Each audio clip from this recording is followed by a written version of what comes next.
Hello student, তোমরা যারা ক্যালকাটা ইউনিভার্সিটির আন্ডারে থার্ড সেমিস্টারের ছাত্রছাত্রী আছো এবং তোমাদের রাষ্ট্রবিজ্ঞান সাবজেক্টে অনার্স আছে, তোমাদের জন্য আজকের ক্লাসটা খুবই গুরুত্বপূর্ণ। আজকের ক্লাসে আমি তোমাদের CC5 পেপারের মক টেস্টের প্রশ্নপত্র নিয়ে আলোচনা করব। তোমাদের কালকে অর্থাৎ 24শে ফেব্রুয়ারি তোমাদের CC5 পেপারের পরীক্ষা আছে। তোমরা আজকে অতি অবশ্যই এই মক টেস্টের প্রশ্নপত্রটা একটু দেখে নাও এবং এখান থেকে সমস্ত বড় প্রশ্নগুলো তোমাদের তৈরি হয়েছে কিনা সেটা একটু তোমরা কমেন্টে পারলে জানাবে। দেখে নাও, প্রথমে তোমাদের জন্য যেসব 1 নম্বরের প্রশ্নগুলো আমি রেখেছি, দেখো 15টা 1 নম্বরের প্রশ্ন থাকে, তোমরা জানো 1 নম্বরের প্রশ্নগুলো যেগুলো আছে। দেখো, প্রথম প্রশ্ন, প্রাচীন ভারতের রাষ্ট্রচিন্তার প্রধান ভিত্তি কী? দ্বিতীয় প্রশ্ন, প্রাচীন ভারতে পৌর সমাজের ভূমিকা পালনকারী একটি প্রতিষ্ঠানের নাম। তারপরে প্রশ্ন, শুক্র নীতিসার কার লেখা? পরের প্রশ্ন, ত্রয়ী বলতে কৌটিল্য কী বুঝিয়েছেন? অনেক গুরুত্বপূর্ণ প্রশ্ন এটা।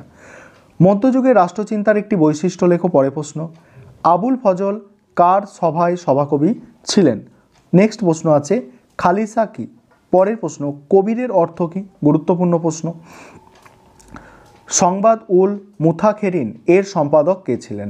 পরের প্রশ্ন আছে, বাংলা ভাষায় রামমোহন রায়, এটা রামমোহন হবে, রামমোহন রায় প্রকাশিত একটি সংবাদপত্রের নাম লেখো। পরের প্রশ্ন আছে, বিবেকানন্দের জাতীয়তাবাদী ভাবনার একটি বৈশিষ্ট্য উল্লেখ করো। তারপরের প্রশ্ন, রবীন্দ্রনাথের জাতীয়তাবাদী ভাবনার মূল বিষয়বস্তু কী? তারপরের প্রশ্ন আছে, গান্ধীজিকে অনুসরণ করে স্বরাজের একটি বৈশিষ্ট্য লেখো। নেক্সট প্রশ্ন আছে, গান্ধীজিকে কেন নৈরাজ্যবাদী বলা হয়?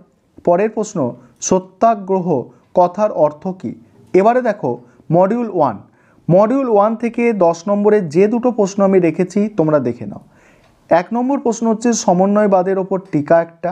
দ্বিতীয় প্রশ্ন, মধ্যযুগের রাষ্ট্রচিন্তায় আবুল ফজলের অবদান আলোচনা করো।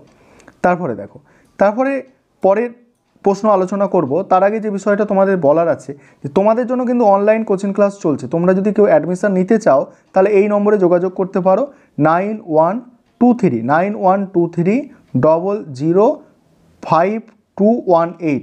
এই নম্বরে তোমরা যোগাযোগ করে অ্যাডমিশন নিতে পারো। আমাদের থার্ড সেমিস্টারের পরীক্ষা শেষ হওয়া মাত্রই, মানে শেষ হলেই কিন্তু ফোর্থ সেমিস্টারের জন্য অনলাইন কোচিং ক্লাস শুরু হয়ে যাবে।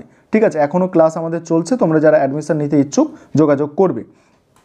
এবারে দেখো, 15 নম্বরের মডিউল 1 থেকে যে প্রশ্ন আমি রেখেছি, 1 নম্বর প্রশ্ন, প্রাচীন ভারতের রাষ্ট্রচিন্তার বৈশিষ্ট্য আলোচনা করো। আরেকটা রেখেছি মধ্যযুগের রাষ্ট্রচিন্তার বৈশিষ্ট্য। তারপরে দেখো, মডিউল 2 থেকে দেখো 10 নম্বরের যে দুটো প্রশ্ন আছে, রামমোহন রায়ের উদারনৈতিক ভাবনার বৈশিষ্ট্যগুলি লেখো।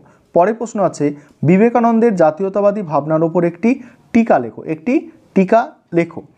15 নম্বরের জন্য যে প্রশ্নগুলো আছে, দেখো, রাষ্ট্র সংক্রান্ত গান্ধীজির ধারণা বিশ্লেষণ করো। আরেকটা হচ্ছে বঙ্কিমচন্দ্র চট্টোপাধ্যায়ের জাতীয়তাবাদের ধারণার ওপর একটি টিকা লেখো। এই ছিল তোমাদের মক টেস্টের প্রশ্নপত্র।